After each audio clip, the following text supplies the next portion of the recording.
NDA ಮೈತ್ರಿಕೂಟದ ಅಂಗಪಕ್ಷಗಳಾಗಿರುವ BJP ಮತ್ತು JDS ನಡುವೆ ಹೆಚ್ಚು ಸಮನ್ವಯತೆ ಸಾಧಿಸಲು ಸಮನ್ವಯ ಸಮಿತಿ ರಚನೆ ಕುರಿತಂತೆ ಎರಡು ಪಕ್ಷಗಳಲ್ಲಿ ಒಮ್ಮತ ಮೂಡಿದೆ. ಲೋಕಸಭೆ ಚುನಾವಣೆ ಬಳಿಕ ಎರಡು ಪಕ್ಷಗಳ ನಡುವೆ ಹೊಂದಾಣಿಕೆ ಕೊರತೆ ಇರುವುದನ್ನು ಮನಗಂಡ ನಾಯಕರುಗಳು ಸಮನ್ವಯ ಸಮಿತಿ ರಚನೆಯ ಅಗತ್ಯತೆಯನ್ನು ಪ್ರತಿಪಾದಿಸಿದ್ದು, ಈಗ ವೇದಿಕೆ ಸಿದ್ಧವಾಗಿದೆ.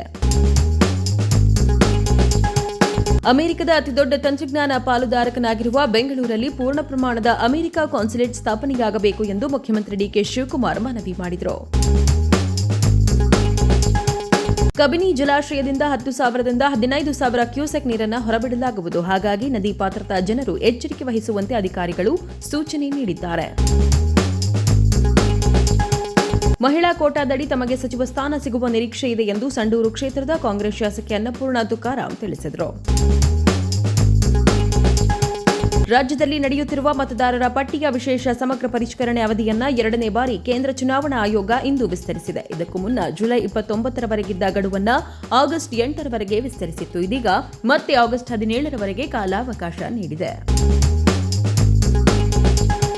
ಬರ ಪರಿಶೀಲನೆ ನಡೆಸಲು ಸಿಎಂ ಡಿಕೆ ಶಿವಕುಮಾರ್ ಅವರು ನೂತನ ಸಚಿವರಿಗೆ ಆಯಾಯ ಜಿಲ್ಲೆಯ ಜವಾಬ್ದಾರಿ ನೀಡಿದ್ದಾರೆ. ಈಗಾಗಲೇ ಸಚಿವ ಜಮೀರ್ ಅಹ್ಮದ್ ಖಾನ್ ವಿಜಯನಗರ ಜಿಲ್ಲೆಯ ವಿವಿಧ ತಾಲೂಕಿನಲ್ಲಿ ಬರ ಪರಿಶೀಲನೆ ಮಾಡಿದ್ದಾರೆ.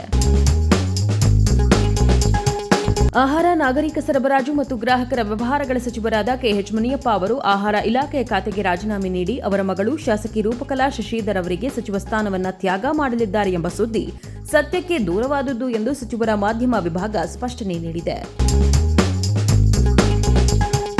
ಮರುಮತ ಎಣಿಕೆಯಲ್ಲಿ ಗೆದ್ದಿದ್ದ ಗಾಯತ್ರಿ ಶಾಂತೇಗೌಡ ಅವರು ವಿಧಾನ ಪರಿಷತ್ ಸದಸ್ಯರಾಗಿ ಪ್ರಮಾಣ ವಚನ ಸ್ವೀಕರಿಸಿದರು. ಸಭಾಪತಿ ಬಸವರಾಜ ಹೊರಟ್ಟಿ ಪ್ರಮಾಣ ವಚನ ಬೋಧಿಸಿದರು.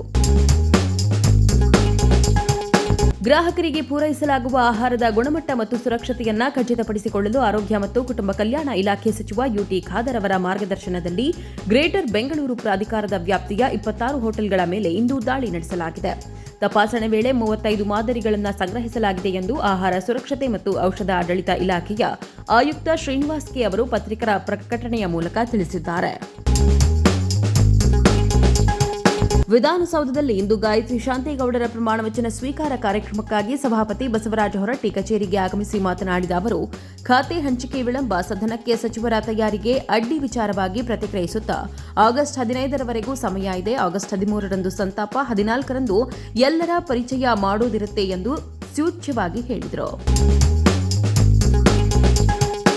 ತಮಿಳುನಾಡು ಮುಖ್ಯಮಂತ್ರಿ ಸಿ ಜೋಸೆಫ್ ವಿಜಯ್ ಅವರಿಂದ ವಿಚ್ಛೇದನ ಕೋರಿ ಸಲ್ಲಿಸಿದ್ದ ಅರ್ಜಿಯನ್ನು ಅವರ ಪತ್ನಿ ಸಂಗೀತಾ ಹಿಂಪಡೆದಿದ್ದಾರೆ.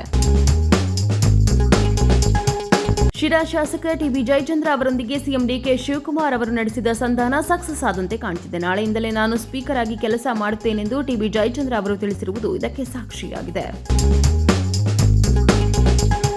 ಬೆಂಗಳೂರು ಗ್ರಾಮಾಂತರ ಜಿಲ್ಲೆಯಲ್ಲಿ ಕಳೆದ 2 ತಿಂಗಳಲ್ಲಿ ವಾಡಿಕೆ ಮಳೆಗಿಂತ 33% ಮಳೆ ಕೊರತೆಯಾಗಿದ್ದು, ಮುಂದಿನ ದಿನಗಳಲ್ಲಿ ಜನ ಜಾನುವಾರುಗಳಿಗೆ ಕುಡಿಯುವ ನೀರು, ಮೇವು ಸಮಸ್ಯೆ ಉಂಟಾಗದಂತೆ ಮುನ್ನೆಚ್ಚರಿಕೆ ವಹಿಸಿ ಎಂದು ಆಹಾರ, ನಾಗರಿಕ ಸರಬರಾಜು ಮತ್ತು ಗ್ರಾಹಕರ ವ್ಯವಹಾರಗಳ ಇಲಾಖೆ ಸಚಿವ ಕೆಎಚ್ ಮುನಿಯಪ್ಪ ಅವರು ಅಧಿಕಾರಿಗಳಿಗೆ ಸೂಚಿಸಿದರು. ಉಡುಪಿ ಜಿಲ್ಲೆಯ ಕಾಪು ತಾಲೂಕಿನ ಶಿರ್ವಾ ಸಮೀಪದ ಮುದರಂಗಡಿಯಲ್ಲಿ ನಡೆದ ಗುಂಡಿನ ದಾಳಿ ಜಿಲ್ಲೆಯ ಜನರನ್ನ ಬೆಚ್ಚಿ ಬೀಳಿಸಿದೆ. ಮುದರಂಗಡಿ ಗ್ರಾಮ ಪಂಚಾಯಿತಿಯ ಮಾಜಿ ಅಧ್ಯಕ್ಷ, ಉದ್ಯಮಿ ಹಾಗೂ ಕಾಂಗ್ರೆಸ್ ಮುಖಂಡ ಡೇವಿಡ್ ಡಿಸೋಜಾ ಅವರ ಮೇಲೆ ದುಷ್ಕರ್ಮಿಗಳು ಗುಂಡಿನ ದಾಳಿ ನಡೆಸಿದ್ದು, ಚಿಕಿತ್ಸೆ ಫಲಕಾರಿಯಾಗದೆ ಡಿಸೋಜಾ ಮೃತಪಟ್ಟಿದ್ದಾರೆ. ಶಿವಮೊಗ್ಗ ನಗರದ ಕಾಂಗ್ರೆಸ್ ಭವನದಲ್ಲಿ ಪಕ್ಷದ ಜಿಲ್ಲಾ ಅಧ್ಯಕ್ಷರ ಆಯ್ಕೆ ಸಂಬಂಧ ನಡೆದ ಸಭೆಯಲ್ಲಿ ಕಾರ್ಯಕರ್ತರ ನಡುವೆ ಗಲಾಟೆಯಾಗಿದೆ. ಎಐಸಿಸಿ ವೀಕ್ಷಕ ಶರತ್ ಎದುರಲ್ಲೇ ಕಾಂಗ್ರೆಸ್ ಕಾರ್ಯಕರ್ತರು ಕೈ ಮಿಲಾಯಿಸಿಕೊಂಡಿದ್ದಾರೆ. ಗುತ್ತಿಗೆದಾರರೊಬ್ಬರಿಂದ 1.50 ಲಕ್ಷ ಲಂಚ ಪಡೆಯುವ ವೇಳೆ ಬೆಸ್ಕಾಂ ಅಧಿಕಾರಿಗಳಿಬ್ಬರು ಲೋಕಾಯುಕ್ತ ಅಧಿಕಾರಿಗಳಿಗೆ ರೆಡ್ ಹ್ಯಾಂಡ್ ಆಗಿ ಸಿಕ್ಕಿಬಿದ್ದಿರುವ ಘಟನೆ ಬೆಂಗಳೂರು ನಗರದ ಹುಳಿಮಾವಿನಲ್ಲಿ ನಡೆದಿದೆ. ಶಿವಂ ಅಸೋಸಿಯೇಟ್ ಕಂಪನಿ ಮಾಲೀಕ ಶಿವಾನಂದ ನಿಲ್ಲಣ್ಣನವರ ವಿರುದ್ಧದ ಬಹುಕೋಟಿ ವಂಚನೆ ಕೇಸ್ಗೆ ಇಡಿ ಎಂಟ್ರಿಯಾಗಿದೆ. ಹೈಕಮಾಂಡ್ ಸಚಿವ ಸ್ಥಾನ ಬಿಟ್ಟು ಪಕ್ಷದ ಕೆಲಸ ಮಾಡಬೇಕು ಅಂದರೆ ನಾನು ಸೇರಿ ಎಲ್ಲರೂ ಮಾಡಬೇಕಾಗುತ್ತದೆ ಎಂದು ಸಚಿವ ಪ್ರಿಯಾಂಕ್ ಖರ್ಗೆ ತಿಳಿಸಿದರು. ಮೇಕೆದಾಟು ಯೋಜನೆ ಜಾರಿಗೆ ಆಗ್ರಹಿಸಿ ಕನ್ನಡದ ವಾಟಾಳ್ ಪಕ್ಷದ ಅಧ್ಯಕ್ಷ ವಾಟಾಳ್ ನಾಗರಾಜ್ ನೇತೃತ್ವದಲ್ಲಿ ರಾಮನಗರದ ಐಜೂರು ವೃತ್ತದಲ್ಲಿ ಕಪ್ಪು ಬಾವುಟ ಪ್ರದರ್ಶಿಸಿ ಪ್ರತಿಭಟನೆ ನಡೆಸಲಾಯಿತು. ವಿಧಾನ ಪರಿಷತ್ ಸಭಾಪತಿ ಸ್ಥಾನಕ್ಕೆ ಬಸವರಾಜ ಹೊರಟ್ಟಿ ಅವರು ತಮ್ಮ ರಾಜೀನಾಮೆ ಸಲ್ಲಿಸಿದ್ದಾರೆ. ಈ ವಿಚಾರವಾಗಿ ವಿರೋಧ ಪಕ್ಷದ ನಾಯಕ ಆರ್ ಅಶೋಕ್ ತೀವ್ರ ಅಸಮಾಧಾನ ಹೊರಹಾಕಿದ್ದಾರೆ. ಸ್ಯಾಂಡಲ್ವುಡ್ನಿಂದ ಹಿಡಿದು ಹಾಲಿವುಡ್ವರೆಗೂ ಭಾರೀ ನಿರೀಕ್ಷೆ ಮೂಡಿಸಿರುವ ರಾಕಿಂಗ್ ಸ್ಟಾರ್ ಯಶ್ ನಟನೆಯ ಹಾಗೂ ನಿರ್ಮಾಣದ ಬಹುನಿರೀಕ್ಷಿತ ಟಾಕ್ಸಿಕ್ ಸಿನಿಮಾದ ಟ್ರೇಲರ್ ಇಂದು ಬಿಡುಗಡೆಯಾಗಲಿದೆ. ಇದೀಗ ಸಿನಿಮಾ ತಂಡ ಅಭಿಮಾನಿಗಳಲ್ಲಿ ಮತ್ತಷ್ಟು ಕೌತುಕ ಹೆಚ್ಚಿಸಿದೆ. ಸಚಿವ ಸಂಪುಟದಲ್ಲಿ ಉಳಿದಿರುವ ಒಂದು ಸಚಿವ ಸ್ಥಾನ ಯಾರಿಗೆ ನೀಡಬೇಕು ಎಂಬ ವಿಚಾರ ಇದೀಗ ಕಾಂಗ್ರೆಸ್ ಪಕ್ಷದೊಳಗೆ ಚರ್ಚೆಗೆ ಕಾರಣವಾಗಿದೆ.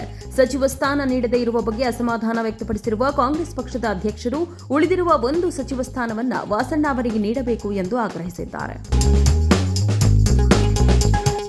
ಜೆಪಿಎಸ್ಸಿ ಮತ್ತು ಜೆಎಸ್ಎಸ್ಸಿಯಲ್ಲಿ ಸುಧಾರಣೆಗಳನ್ನು ಕೋರಿ ಜೈಪಾಲ್ ಸಿಂಗ್ ಮುಂಡಾ ಕ್ರೀಡಾಂಗಣದಲ್ಲಿ ನಡೆಯುತ್ತಿರುವ ವಿದ್ಯಾರ್ಥಿಗಳ ಪ್ರತಿಭಟನೆಯ ನಡುವೆ ಸರ್ಕಾರವು ವಿದ್ಯಾರ್ಥಿಗಳ ಜೊತೆ ಶುಕ್ರವಾರ ಮಾತುಕತೆ ನಡೆಸಿದೆ.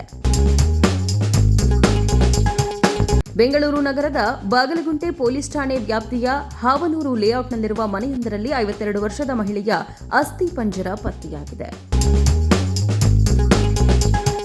ಅರುಣಾಚಲ ಪ್ರದೇಶದ ಕೆಲವು ಸ್ಥಳಗಳ ಹೆಸರುಗಳನ್ನು ಪದೇ ಪದೇ ಬದಲಾಯಿಸಲು ಯತ್ನಿಸುತ್ತಿರುವ ಚೀನಾಗೆ ಭಾರತ ಟಕ್ಕರ್ ಕೊಟ್ಟಿದೆ. ಅರುಣಾಚಲ ಪ್ರದೇಶದ 27 ಸ್ಥಾನಗಳಲ್ಲಿ ಸರ್ವೆ ಆಫ್ ಇಂಡಿಯಾದ ಅಧಿಕೃತ ನಕ್ಷೆಗಳನ್ನು ಔಪಚಾರಿಕವಾಗಿ ಭಾರತ ಗುರುತಿಸಿದೆ. ಮಲೆನಾಡಿನ ಹೆಬ್ಬಾಗಿಲು ಶಿವಮೊಗ್ಗದಲ್ಲಿ ಸುಸಜ್ಜಿತ ಶ್ರೀ ಕಂಠೀರವ ಸ್ಟುಡಿಯೋ ಶಾಖೆ ಹಾಗೂ ಕಿರು ಫಿಲ್ಮ್ ಸಿಟಿ ನಿರ್ಮಿಸುವ ಬಹುನಿರೀಕ್ಷಿತ ಯೋಜನೆ ಸಂಬಂಧ ಸ್ಥಳ ಪರಿಶೀಲನೆ ನಡೆಸಲಾಯಿತು. ರಾಷ್ಟ್ರ ರಾಜಧಾನಿಯಲ್ಲಿಂದು ಭಾರೀ ಮಳೆಯಾಗಿದೆ. ರಸ್ತೆಗಳು ಜಲಾವೃತವಾಗಿದ್ದು ಸಂಚಾರ ಅಸ್ತವ್ಯಸ್ತವಾಗಿದೆ. ದೆಹಲಿಯ ಸುತ್ತಮುತ್ತಲಿನ ಪ್ರದೇಶಗಳಲ್ಲಿ ಶನಿವಾರ ಭಾನುವಾರವೂ ಮಳೆಯಾಗುವ ಸಾಧ್ಯತೆ ಇದೆ ಎಂದು ಭಾರತೀಯ ಹವಾಮಾನ ಇಲಾಖೆ ತಿಳಿಸಿದೆ. ರಣವೀರ್ ಸಿಂಗ್ ಅಭಿನಯದ ದುರಂಧರ್ ಸಿನಿಮಾ ಇದೀಗ ಬಾಕ್ಸ್ ಆಫೀಸ್ ಬಳಿಕ OTTಯಲ್ಲೂ ಭರ್ಜರಿ ಸದ್ದು ಮಾಡುತ್ತಿದೆ. ಆದಿತ್ಯ ಧರ್ ನಿರ್ದೇಶನದ ಈ ಚಿತ್ರಕ್ಕೆ ನೆಟ್ಫ್ಲಿಕ್ಸ್ ಸಹ ಸಿಇಒ ಟೆಡ್ ಸಾರೋಂಡಸ್ ಮೆಚ್ಚುಗೆ ವ್ಯಕ್ತಪಡಿಸಿದ್ದಾರೆ. ಪ್ರತಿ ಭಾರತೀಯರು ತಮ್ಮ ಬಾಲ್ಯದಿಂದಲೇ ಕೇಳುತ್ತಾ ಬಂದಿರುವ ಮಹಾಕಾವ್ಯ ರಾಮಾಯಣವನ್ನು ಆಧರಿಸಿ ಹಿರಿತೆರೆ ಮೇಲೆ ಡಿವೈನ್ ವೈಬ್ಸ್ ನೀಡಲು ಸಜ್ಜಾಗಿರುವ ರಾಮಾಯಣ ಭಾಗ 1 ಬಿಡುಗಡೆಗೂ ಮುನ್ನವೇ ದಾಖಲೆ ಬರೆಯುತ್ತಿದೆ. ಹೌದು, ಚಿತ್ರದ ಟ್ರೇಲರ್ ಅಭೂತಪೂರ್ವ ದಾಖಲೆ ನಿರ್ಮಿಸಿದೆ. ಎಲ್ಲಾ ಭಾಷೆ ಸೇರಿ ವಿವಿಧ ಡಿಜಿಟಲ್ ಪ್ಲಾಟ್ಫಾರ್ಮ್ಗಳಲ್ಲಿ ಟ್ರೇಲರ್ ಈಗಾಗಲೇ 1 ಬಿಲಿಯನ್ಗೂ ಹೆಚ್ಚು ವೀಕ್ಷಣೆ ಹೊಂದಿದೆ. ವಿಜಯ್ ಕುಮಾರ್ ನಿರ್ದೇಶಿಸುತ್ತಿರುವ 3ನೇ ಚಿತ್ರ ಸಿಟಿ ಲೈಟ್ಸ್ ಚಿತ್ರೀಕರಣ ಮುಗಿಸಿಕೊಂಡಿದೆ. ನಟ ವಿನಯ್ ರಾಜ್ಕುಮಾರ್ ನಾಯಕನಾಗಿ ನಟಿಸಿರುವ ಈ ಸಿನಿಮಾ ಈಗಾಗಲೇ 2 ಹಾಡುಗಳ ಮೂಲಕ ಸದ್ದು ಮಾಡಿದ್ದು, ಇದೀಗ ಮತ್ತೊಂದು ಹೊಸ ಹಾಡು ಬಿಡುಗಡೆಯಾಗಿದೆ.